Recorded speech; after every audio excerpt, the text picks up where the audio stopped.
देवनगरी में दिल दहला देने वाली घटना के करीब 2 साल 8 महीने बाद अदालत ने फैसला सुनाया। आरोपी ही दोषी बना और उम्र कैद की सजा मिली, लेकिन पीड़िता के मां बाप ने इसे अधूरा न्याय बताया। अधूरा न्याय क्यों, ये भी जानिए।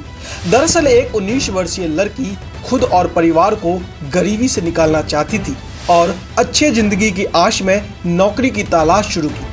नौकरी मिली भी, लेकिन जहां नौकरी कर रही थी वहीं पर कुछ लोगों की गंदी निगाहें उन पर पड़ गई। कुछ समझ पाती, खुद को संभाल पाती, ऐसा मौका ही नहीं मिला। लोगों की गंदी निगाहें उनकी आशाओं, सपनों और आकांक्षाओं से भरी आंखों को दर्दनाक तरीके से हमेशा हमेशा के लिए बंद कर दी। बात उत्तराखंड की अंकिता भंडारी की कर रहे हैं। अंकिता भंडारी के माँ बाप की आंखों में बेटी के खोने के आंसू है ही। उम्मीद थी उनके हिसाब से न्याय मिले तो उस आंसू को पोंछ सके, लेकिन यह भी एक सपने की तरह ही अधूरा रहा जब कोट द्वार स्थित अपर जिला एवं सत्र न्यायालय ने फैसला सुनाया। दरअसल अंकिता भंडारी हत्याकांड मामले में कोर्ट ने तीनों आरोपियों, जिसमें रिजॉर्ट के मालिक पुलकित आर्या, जिनके यहां अंकिता ने नौकरी शुरू की थी, साथ ही उसके कर्मचारी सौरभ भास्कर और अंकित गुप्ता को हत्या के मामले में दोषी करार देते हुए सजा सुनाया। आरोपियों पर 302, 201, 354 धाराओं में दोष सिद्ध हुआ और कोर्ट ने तीनों को उम्र कैद की सजा सुनाई।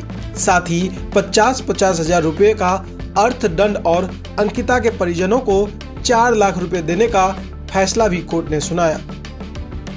बता दें कि पुलकित आर्या भाजपा के नेता रहे विनोद आर्या का बेटा है। अंकिता हत्याकांड में बेटा पुलकित का नाम आने पर विनोद आर्य को भाजपा ने पार्टी से निकाल दिया था।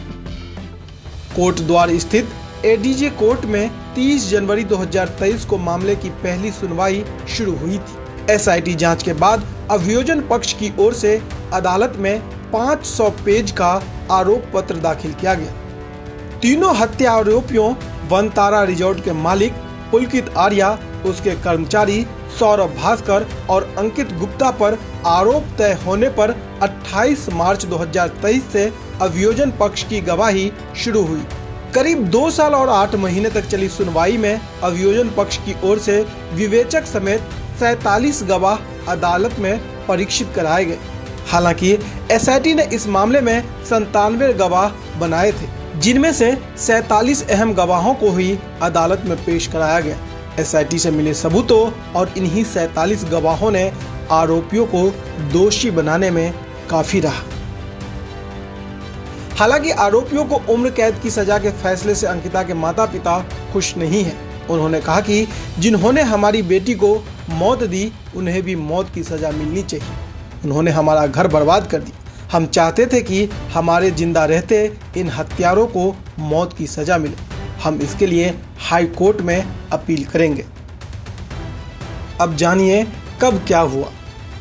18 सितंबर 2022 19 वर्षीय अंकिता भंडारी यमकेश्वर यानी कि पौड़ी गढ़वाल स्थित वनतारा रिजॉर्ट में रिसेप्शनिस्ट के रूप में कार्यरत थी, अचानक लापता हो गई।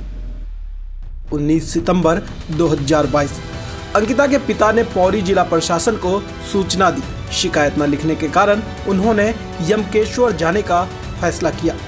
20 सितंबर 2022 पुलकित आर्य ने अंकिता भंडारी के गुम होने की सूचना दी। उसके 2 दिन बाद यानी कि 22 सितंबर 2022 परिवार की शिकायतों के बावजूद राजस्व पुलिस ने एफआईआर दर्ज नहीं की। जिला प्रशासन के हस्तक्षेप के बाद मामला सिविल पुलिस को सौंपा गया। 23 सितंबर 2022 मुख्य आरोपी पुलकित आर्या, जो रिजॉर्ट के मालिक थे, सौरभ भास्कर, उनके मैनेजर और अंकित गुप्ता, सहायक मैनेजर को गिरफ्तार किया गया। 24 सितंबर 2022 अंकिता का शव ऋषिकेश के पास चीला नहर से बरामद हुआ। 25 सितंबर 2022 अंतिम संस्कार के दौरान परिवार ने पोस्टमार्टम रिपोर्ट की मांग की और जांच की पारदर्शिता पर सवाल उठाए। फिर दिसंबर 2022 एसआईटी ने 2000 पन्नों का चार्जशीट दाखिल किया, जिनमें 97 गवाहों के बयान और 30 से अधिक दस्तावेजी साक्ष्य शामिल थे। अब जानिए अंकिता भंडारी मर्डर केस में साल 2023 में क्या कुछ हुआ।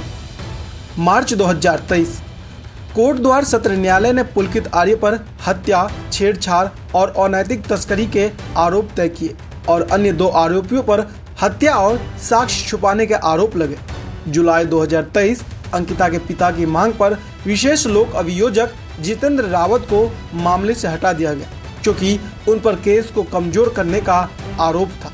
दिसंबर 2023 उत्तराखंड हाई कोर्ट ने मुख्य आरोपी पुलकित आर्य की जमानत याचिका खारिज की, यह मानते हुए कि अपराध पूर्व नियोजित था और आरोपियों की पहचान गवाहों द्वारा की गई है। अब जानिए अंकिता भंडारी मर्डर केस में साल 2024 में क्या कुछ हुआ। जनवरी 2024 कोटद्वार की प्रथम श्रेणी न्यायिक मजिस्ट्रेट अदालत ने पुलकित आर्य के नार्को और पॉलीग्राफ टेस्ट की अनुमति दी, लेकिन पुलकित के पक्ष ने इस पर आपत्ति लगाई। मार्च 2024 पौड़ी निवासी आशुतोष नेगी, जो मामले में अंकिता के परिवार की मदद कर रहे थे, उनको SC/ST अधिनियम के तहत गिरफ्तार किया गया। विपक्ष ने इसे सत्य को दबाने का प्रयास बताया। सितंबर 2024 पुलकित आर्य की 3 करोड़ की संपत्ति जब्त की गई, जो अवैध गतिविधियों से अर्जित मानी गई। अब मई 2025 में इस मामले का फैसला आया। कोटद्वार अपर जिला सत्र न्यायालय ने तीनों आरोपियों की सुनवाई पूरी होने के बाद फैसला सुरक्षित रखा। 30 मई 2025 को पुलकित आर्य, सौरभ भास्कर और अंकित गुप्ता दोष सिद्ध हुए और कोर्ट ने तीनों को आजीवन कारावास की सजा सुनाई।